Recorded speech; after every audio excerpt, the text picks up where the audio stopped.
Olá, galerinha! Vamos conversar um pouquinho sobre as economias emergentes. Geografia, professora Magna Lacerda.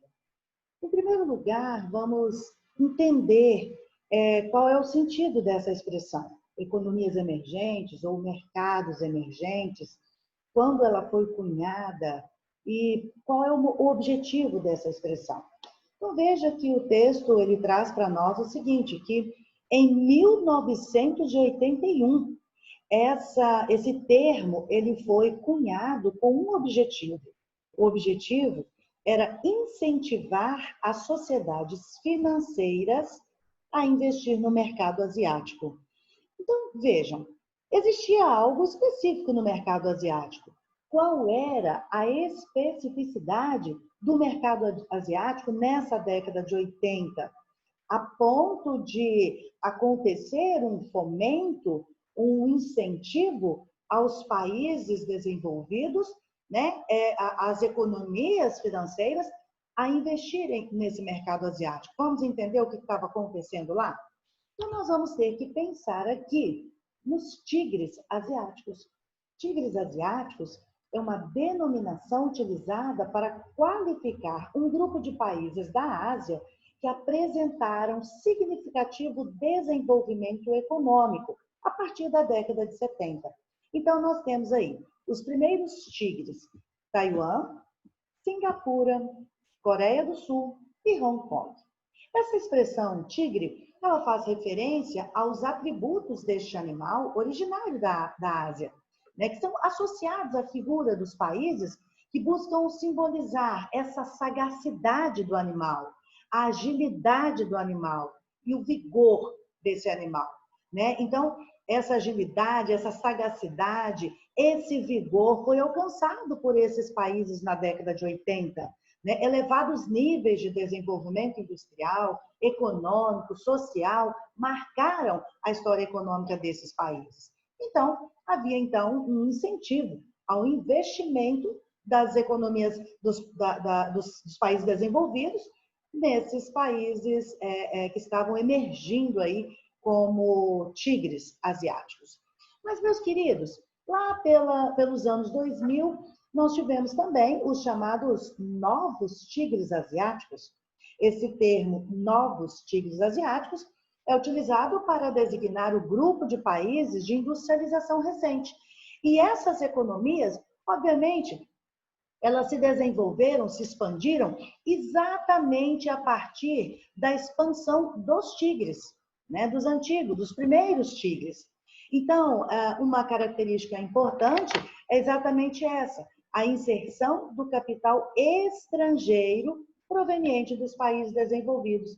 É a aplicação de capital nesses países, o investimento que foi feito, né, nesses países nessa década. Esses novos tigres asiáticos também são conhecidos como tigres da segunda geração. E eles são a Indonésia, a Malásia, a Tailândia, Filipinas e Vietnã. E esses dois últimos, Filipinas e Vietnã, eles também costumam ser chamados de novíssimos tigres asiáticos. E aqui eu deixo para vocês em destaque aqui no mapa, né, essa região, e que às vezes a gente, olhando todo esse desenvolvimento a partir da década de 80, a gente pensa, será que o século XXI é asiático? Será que o século XXI ele vai ser, ele vai registrar esse avanço, esse desenvolvimento absurdo da Ásia? Né? Muito bem, meus queridos. Nós vamos agora voltar lá no texto. Vamos finalizar o texto a partir do ponto. Diz assim, olha, os países emergentes são também chamados como novos países industrializados. E desses países emergentes, o Brasil faz parte, tá? Então, veja, esses países se destacaram no cenário da economia global nessas últimas décadas. E por que esses países se destacaram? Porque eles apresentaram um dinamismo importante na produção de bens industriais. Então, mesmo tendo um processo de industrialização tardio, os países emergentes receberam após a década de 1950, por meio de incentivos estatais, por meio de incentivos privados e de auxílio das potências desenvolvidas, eles receberam, então, uma expansão, uma expressão no cenário internacional. E aí, meus queridos, eu queria colocar para vocês uma questão importante. Quando nós citamos aqui, olha, processo de industrialização tardio, nós precisamos considerar que os países que lideraram esse processo de industrialização foram os países europeus e depois seguidos pelos Estados Unidos da América. E o grande líder desse processo, ou o país, né, que foi o primeiro a iniciar esse processo, aquele que apresentava todas as condições para iniciar o processo de industrialização, foi a Inglaterra. A Inglaterra foi o país pioneiro nesse processo. Mas ainda no século XVIII, outros países da Europa, século XIX, os Estados Unidos aqui na América, já se industrializaram. Mas as economias emergentes, não. Esse processo ocorreu muito mais tarde. E aqui eu vou tomar como exemplo o Brasil. O Brasil, por exemplo, nós vamos associar a crise de 1929 nos Estados Unidos ao momento que nós iniciamos a nossa industrialização. Por que isso? Porque até 1930, o Brasil era um país eminentemente agrário.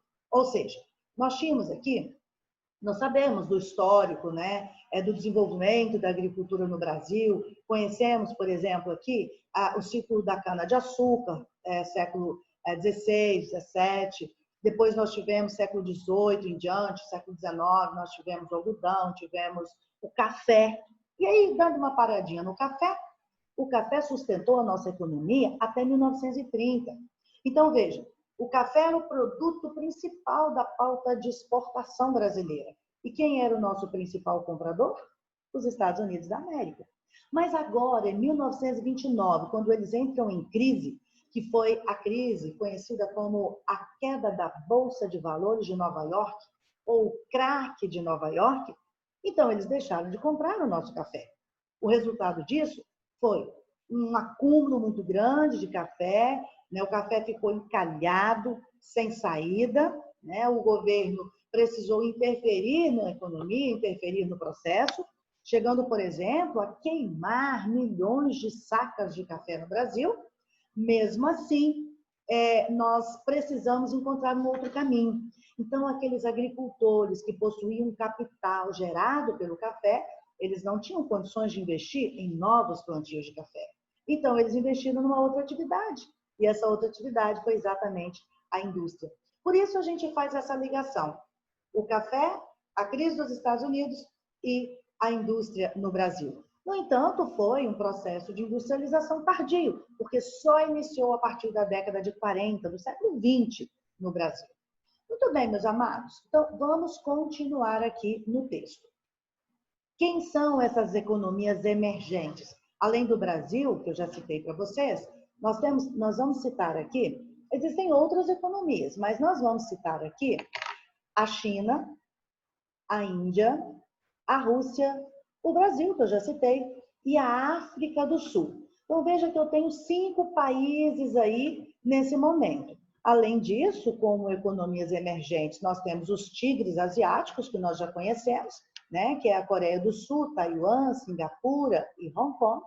E temos também os novos tigres asiáticos, Tailândia, Malásia, Indonésia, Filipinas e Vietnã. Então, veja, os países emergentes, eles são muito vulneráveis às crises econômicas mundiais, assim como nós, né, estivemos assim, e estamos vulneráveis também, né? Então, eles apresentam grande dependência econômica, apresentam grande dependência tecnológica. Mas antes de passarmos para frente, cada um desses países, observem a imagem, né, procuram o seu espaço no mercado mundial. Observem que nós temos um grupo de 5 países aqui, olha. Eu coloquei aqui China, Índia, Rússia, Brasil e África do Sul. Esses 5 países, eles formam um grupo. Que grupo seria esse? Exatamente esse aqui, o chamado BRICS, que é um grupo inicialmente formado em 2001 por Brasil, Rússia, Índia e China. E só mais tarde ele foi integrado também pela África do Sul. É um grupo formado por grandes países emergentes que têm acordados como princípios básicos a não interferência, a igualdade, o benefício mútuo. Então, meus queridos, vejam, nesse momento, esse grupo de países, não só esse grupo, mas o mundo inteiro está vivendo a crise, né? Uma crise gerada aí pela pandemia do Covid-19. Mas como nós estamos falando de forma específica dos países emergentes, eu vou citar aqui os BRICS. Então, este grupo, ele contribuiu muito nos últimos anos com mais da metade do crescimento econômico internacional. Veja como que são potentes, né? Estou falando de países que têm contribuído para a economia mundial de forma fantástica. Por isso eles são considerados assim, países emergentes. O papel dos países emergentes no novo cenário geopolítico, ele está sofrendo uma alteração. Veja que o texto coloca para nós o seguinte, que eles se apresentam, esse novo papel, né, esses países se apresentam em decorrência da pandemia do Covid-19 com uma tendência a uma recessão. Olha a expressão, uma tendência a uma recessão. Ou seja, há um futuro incerto, há um futuro de grandes desafios para essas nações devido à pandemia do Covid-19. Meus queridos, esses países eles apresentam algumas características. Alguns economistas, eles dizem que para que uma economia possa ser considerada como emergente, ela tem que cumprir alguns papéis. E o primeiro deles, a primeira característica, esse país precisa possuir riqueza de matérias-primas e recursos. Vocês conseguem encaixar o Brasil nessas características? Claro, né? Riqueza de matérias-primas, recursos minerais, recursos naturais à vontade. Então, o Brasil é uma potência nesse sentido. Em segundo lugar, nós temos uma forte industrialização. Não importa se são transnacionais atuando no país, né? Não importa a dependência tecnológica, nós temos uma forte industrialização. Só para constar, o maior parque industrial da América Latina está aqui no Brasil, na cidade de São Paulo. Então, nós temos uma forte industrialização. Em terceiro ponto, um crescente número de trabalhadores jovens. Olha, a população da Europa ela já está numa fase assim, a população já envelheceu. Né? Então, nós tivemos uma alteração na pirâmide etária dos países europeus já há bastante tempo, de maneira que a expectativa de vida é alta, então nós temos muitas pessoas idosas, poucos nascimentos, então uma população jovem bastante escassa. Já os países emergentes e países subdesenvolvidos, nós já temos um maior número de jovens atuando, ou seja, uma população economicamente ativa com maior atuação. Apesar do Brasil já estar melhorando no sentido de as pessoas viverem mais, né, uma melhor expectativa de vida, apesar disso, nós ainda temos um número importante de trabalhadores jovens. Segundo item, uma estabilidade política. Nós nem vamos considerar agora esse momento de instabilidade que nós estamos vivendo, né, por outras questões e pelo próprio Covid-19. Não. Vamos fazer aqui uma análise mais geral. Então, nós estamos considerando o momento em que a expressão economias emergentes ela foi cunhada. E isso foi a partir da década de 80. Então, nós vamos considerar todo esse momento até agora, certo? Então, a estabilidade política é uma questão importante. A quinta característica seria forte investimento estrangeiro direto. Isso acontece no país de uma forma bastante expressiva. Forte crescimento de consumidores locais, né? O Brasil é um país enorme, gigantesco, tem uma população importante, então nós temos muitos consumidores locais, um mercado consumidor importante, e por último nós temos a característica 7, que é a influência política e econômica nos países do seu espaço econômico. Então, como que nós poderíamos encaixar aqui? Veja, o Brasil ele tem uma influência política e econômica nos países que estão aqui no sul da América do Sul, através do bloco econômico chamado Mercosul. Então, nós estamos encaixados nessas características, por isso nós somos um país emergente. Meus queridos, então vamos dar uma passadinha por cada um desses países. São 5 países que nós vamos passar, que são os países que formam o chamado BRICS. O primeiro deles é o Brasil. O Brasil está inserido no mercado internacional como produtor, como fornecedor de produtos primários e de produtos industriais, mesmo sendo desprovido de uma avançada tecnologia. Porque o Brasil, meus queridos, infelizmente, nós não somos desenvolvedores de tecnologia. Nós importamos tecnologia. O gigante na América do Sul é um importador de tecnologia e de produtos avançados. É um importador de capitais. Nós temos muitos investimentos de capital estrangeiro no Brasil. É um importador de equipamentos de precisão. Apesar de possuirmos aqui, por exemplo, a Petrobras, e termos fonte, né, essa fonte importante no nosso país, nós também importamos o petróleo. Por quê?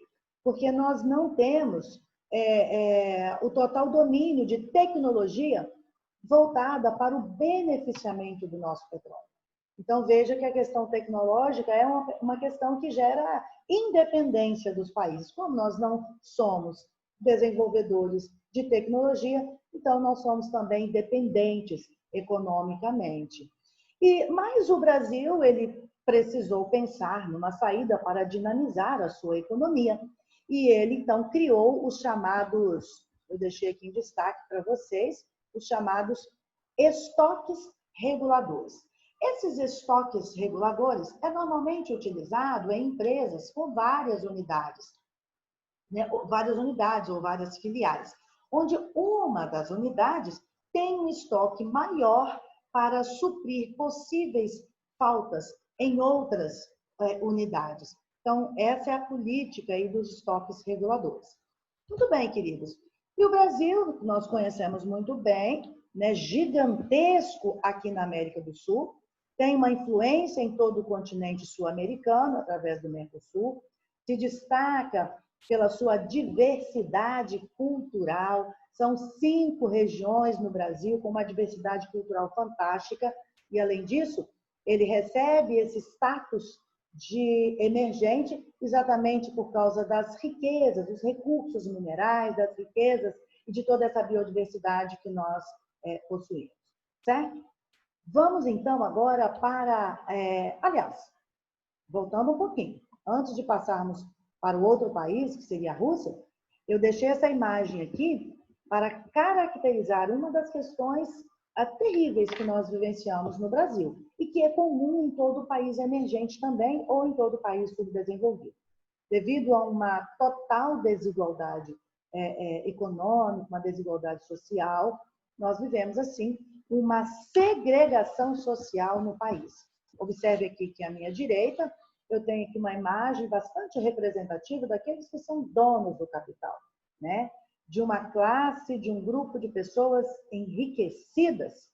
E, de outro modo, nós temos aqui à esquerda a representatividade da maior parte da população que não detém os benefícios que o capitalismo oferece. Ou seja, nós temos uma má distribuição de renda, no entanto, uma desigualdade social e econômica importante que nós precisamos, pelo menos, melhorar nesse sentido, para que a gente consiga chegar ao desenvolvimento. Então, não é só desenvolver tecnologias, não, mas é também melhorar as questões sociais, é também melhorar, por exemplo, os nossos índices, né? Os nossos indicadores sociais, questão de educação, saúde e a nossa renda per capita, certo? Muito bem, meus queridos, vamos dar uma passadinha agora na Rússia. Nossa, do Brasil, um país tropical, vamos para a Rússia. A Rússia sustenta sua economia, sua importância econômica e também importância militar no cenário mundial. Ou seja, a Rússia é importante economicamente, a Rússia é importante também pelo poderio militar que ela sustenta. Ela possui um grande arsenal bélico. E esse arsenal bélico da Rússia só é superado pelos Estados Unidos. Essa é uma herança da corrida armamentista do período da Guerra Fria. Olha, vocês devem lembrar perfeitamente que após a Segunda Guerra Mundial, né, que termina em 1945, nós temos, então, um embate ideológico entre a Rússia, que liderava aí a União das Repúblicas Socialistas Soviéticas, e os Estados Unidos. A Rússia, ou a União Soviética, à frente de um sistema econômico, que era o socialismo, e os Estados Unidos à frente do capitalismo. Era uma guerra de nervos. Esse embate ideológico, político-ideológico, ele vai terminar na década de 90. 1991, nós temos a total desintegração da União Soviética. E após a desintegração da União Soviética, como nós já bem sabemos, é formada, então, a CEI, que é a Comunidade dos Estados Independentes, sob a liderança da Rússia. Das repúblicas que formavam a União Soviética, que eram 15 repúblicas, 12 passaram a formar a CEI, né, após a década de 90. Depois, a Geórgia, mais tarde, ela acabou entrando em atrito com a Rússia e saiu da CEI, né? Então, hoje, mas ainda nós temos hoje a CEI como um bloco econômico muito importante de destaque internacional. Mas como a Rússia ela liderava um sistema econômico diferente, que era o socialismo, agora, para ela se encaixar nessas políticas atuais, ou seja, no grande sistema que foi o vencedor, né, da Guerra Fria, que foi o sistema capitalista, ela precisou passar por algumas reformas. E o texto deixa claro para nós que essas reformas foram reformas neoliberais, praticadas no país a partir da década de 90. E a Rússia é um membro permanente do Conselho de Segurança da ONU, né? A ONU foi formada também após a Segunda Guerra Mundial, 1948, né? E tem uma economia extremamente dependente da exportação de petróleo, sendo cerca de 80% no país. Meus queridos, e aí nós temos uma imagem desse embate político-ideológico entre os Estados Unidos e a Rússia, e o resultado dessa situação, que é esse poderio militar fantástico que a Rússia apresenta no mundo hoje. Resultado da corrida armamentista que foi característica do período da Guerra Fria. E aí a gente continua a nossa caminhada agora, passando pela China. Então, nós continuamos na Ásia, passando pela China, um país relativamente pobre, atrasado, que em poucas décadas tornou-se uma potência no mundo. E essa potência é comandada por um partido único, que é o Partido Comunista, e assumiu com isso um papel estratégico na economia global. E aí você pode estar perguntando, mas professora, como que um país comandado por um partido comunista pode se envolver dessa maneira como a Rússia, como a China, se envolve em questões capitalistas? Como que ela pode integrar o sistema capitalista dessa maneira? Olha, meus queridos, e aí nós vamos ter que pensar que nós temos várias Chinas, né? Assim como nós temos vários Brasis devido à desigualdade social, nós temos também várias Chinas.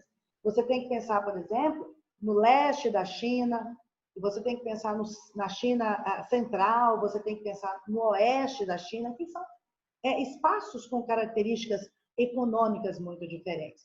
Então, veja, em primeiro lugar, a China ela desenvolveu um conjunto de reformas que ficou conhecido como 4 modernizações, ou seja, ela pensou numa modernização em 4 pontas.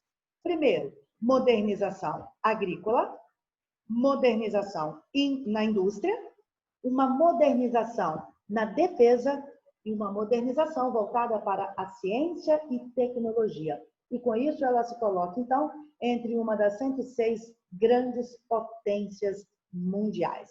Aqui nós temos, né, um cartão postal da China, que é a grande muralha da China, histórico, fantástico, o mapa da China, no continente asiático, e aqui uma beleza representada aí por uma cidade e com total adesão aí ao capitalismo, ao desenvolvimento, né? Muito bem, meus queridos. E aí a gente continua a nossa análise. Houve também na China o estabelecimento das zonas econômicas especiais. Bom, o que seriam essas zonas econômicas especiais? Essas zonas, elas foram estabelecidas na área litorânea. E o que isso representou? Representou uma abertura para o investimento de capitais estrangeiros. Então, veja, uma economia que nós estamos falando, um país liderado pelo Partido Comunista, mas que permite a entrada de capital estrangeiro dentro do seu território. Ou seja, a China desenvolve, pelo menos na porção leste do seu território, ela desenvolve uma economia de mercado. Então, essas zonas especiais, elas estão na área no litoral da China, que englobam, por exemplo, Hong Kong. Hong Kong que são áreas capitalistas, abertas para investimentos estrangeiros. E essas áreas são responsáveis pelo grande crescimento econômico do país. Vamos dar uma olhadinha nessas áreas? Onde é que fica isso daí? Ó, é exatamente nessa porção leste do continente. Aqui, tá vendo? Ó, Hong Kong. Hong Kong ficou por muito tempo sob o domínio da União do Reino Unido, né? E depois devolvido à China, mas com uma característica totalmente capitalista. Então, nós temos aqui, no leste, uma China capitalista, totalmente diferente da China do interior. Então, essas zonas econômicas especiais é que dão esse status à China aí de potência mundial. Muito bem, meus queridos. Ainda continuando na China, nós sabemos que a China é o país mais populoso do mundo, né? E hoje ela ocupa os principais noticiários atuais por ser o país onde o surto do coronavírus se iniciou, na cidade de Wuhan. E outros problemas, além desses, outros problemas também são bastante desafiadores, desafiam a população chinesa, que precisa encontrar um equilíbrio entre o seu desenvolvimento econômico, né, gerado pela região leste do país, e os problemas ambientais e sociais que são presentes no país. Então, cabe ressaltar que a elevada e qualificada mão de obra é mal remunerada. Um engenheiro chinês, por exemplo, ele ganha muito menos, é uma mão de obra muito menos valiosa do que, por exemplo, um engenheiro americano. Então, é uma mão de obra qualificada, mas mal remunerada. E outra coisa é que as legislações trabalhistas e ambientais são um pouco rígidas. E isso permite um alto nível de população e um regime de trabalho bastante exaustivo. Qual é o resultado disso? Eu deixei em destaque aqui para vocês. O resultado é disparidade entre o centro e o oeste da China, pobre, e a parte leste, rica. Então, aqui estão as imagens representantes do centro e do oeste, muito diferente das imagens que nós podemos ver aqui, ó. Olha a cidade, representando aí a riqueza chinesa. Agora dá uma olhadinha aqui nessa situação, nas cidades ou nas áreas que estão representando o centro e o oeste chinês. Meus queridos, vamos dar uma chegadinha agora na Índia. Por falar em país populoso, a China é o mais populoso, a Índia é o segundo mais populoso do mundo. E sua economia apresentou um significativo crescimento nos últimos anos. A Índia, ela passou a ser referência mundial na exportação de serviços de tecnologia da informação. Incrível isso, né?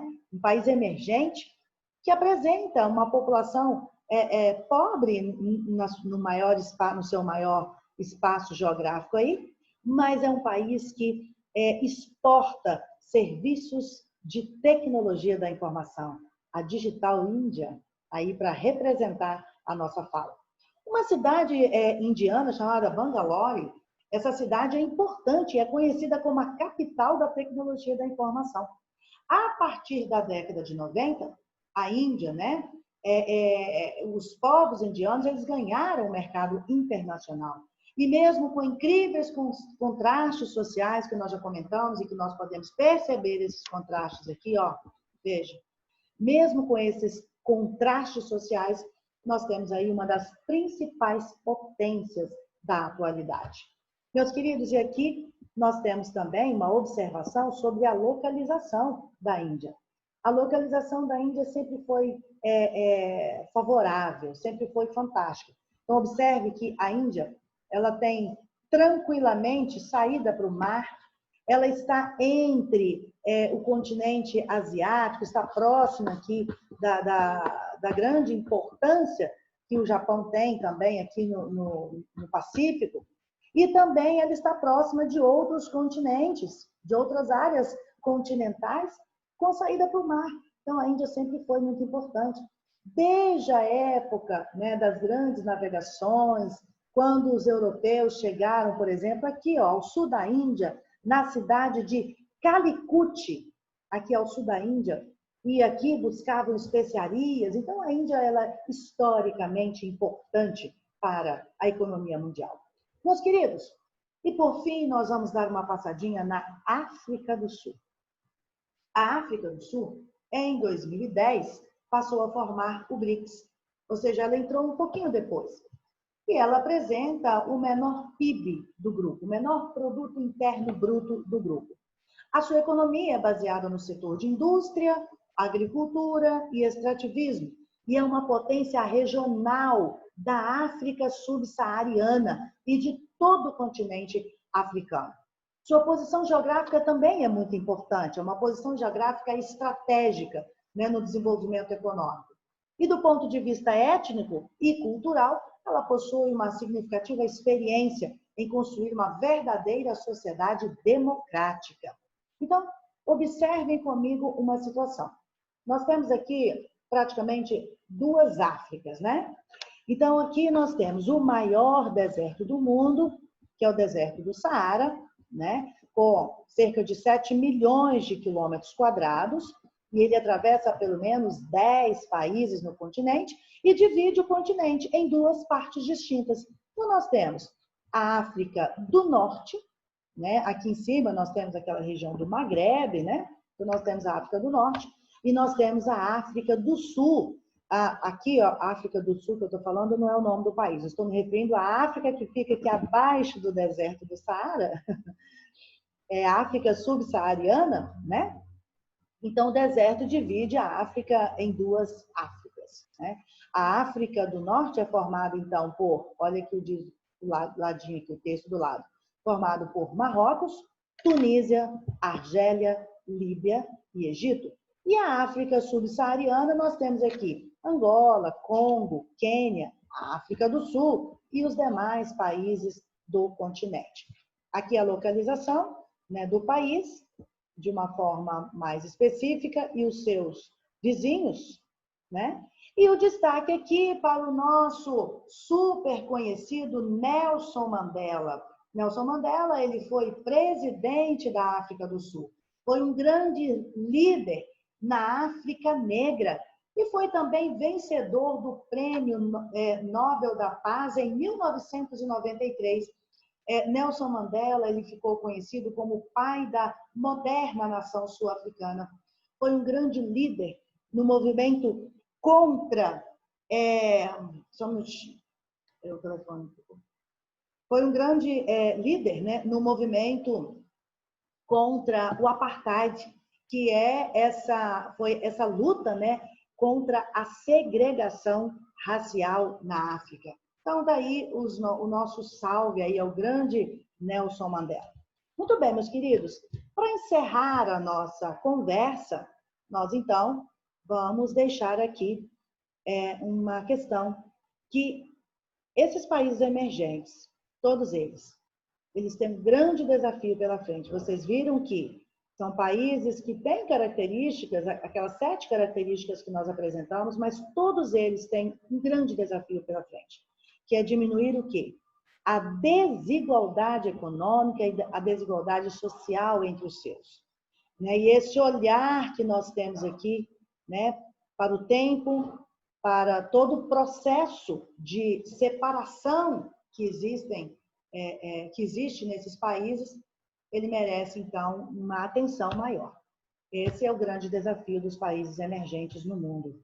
Então, agradeço aí a presença e a participação de vocês.